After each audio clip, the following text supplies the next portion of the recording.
Hi, so today we're going to look at sample space. Sample space is the set of all possible outcomes for one or more events. For example, how many possible outcomes are there for a spinner with 4 equal sections, red, yellow, green, blue, if it is spun 2 times? This is a compound event because it involves 2 or more events.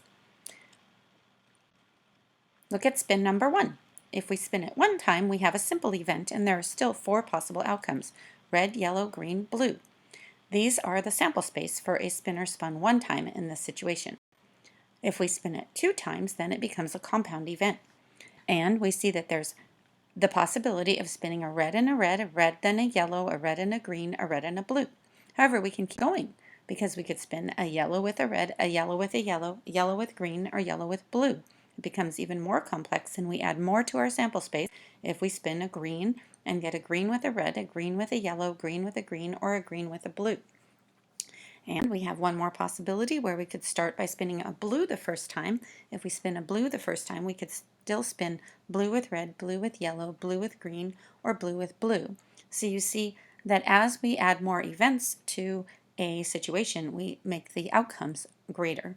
So if you look at our sample space now, you can see that there are 16 possible outcomes. There were 4 outcomes for spin number 1 and 4 possible outcomes for spin number 2. 4 times 4 is 16. Now that we know we have 16 possible outcomes, we can identify the probability of a specific event. Probability is found with the number of a specific event divided by the total number of possible outcomes. Let's look at the probability of spinning at least 1 yellow.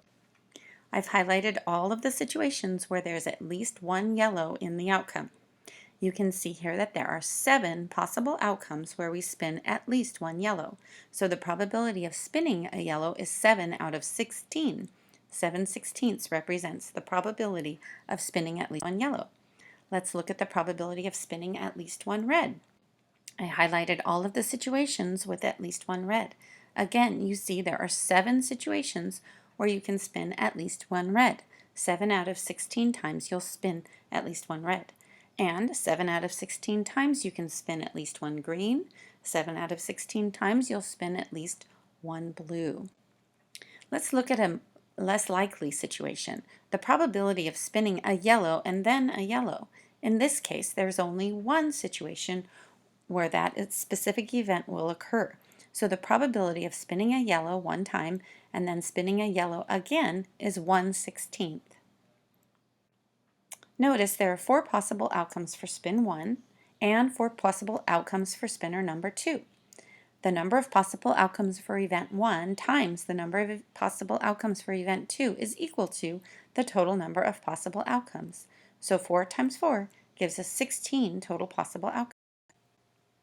Now let's look at an example of the game rock, paper, scissors. In rock, paper, scissors, there are 3 possible outcomes for each person. You can make a rock, a paper, or a scissors as well as your partner. So you see that there are 9 possible outcomes, 3 for you and 3 for your partner. We see we get a sample space of 9. Rock, rock, rock and paper, rock with scissors, or paper with rock, paper with paper, paper with scissors, or scissors with rock, scissors with paper, or scissors with scissors. So we have 9 possible outcomes. Because we know the total number of possible outcomes, we can now look at our sample space to determine the probability of winning, losing, or the game resulting in a tie.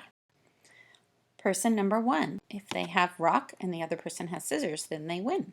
Paper rock and scissors paper are also winning hands. So the number of specific events for winning is 3 possibilities out of 9, or 1/3, which is 0.3 bar, or 33.3% chance of winning. Let's look at the probability of it being a tie. If you look at our example now, we have rock, rock, paper, paper, scissors, scissors. Again, 3 out of 9, or a 33.3% chance of it resulting in a tie. The other possibility is the probability of losing. If we look at this, we see that there are 3 possibilities for losing the game, or a 0.3 bar, or 33.3% chance of losing. Notice that this is a fair game. In summary, sample space is a list of possible outcomes for 1 or more events. A tree diagram is one way to find this sample space. The probability of a specific event can be found from the sample space. As you recall from prior lessons, Probability is the number of the specific event divided by the total number of possible outcomes.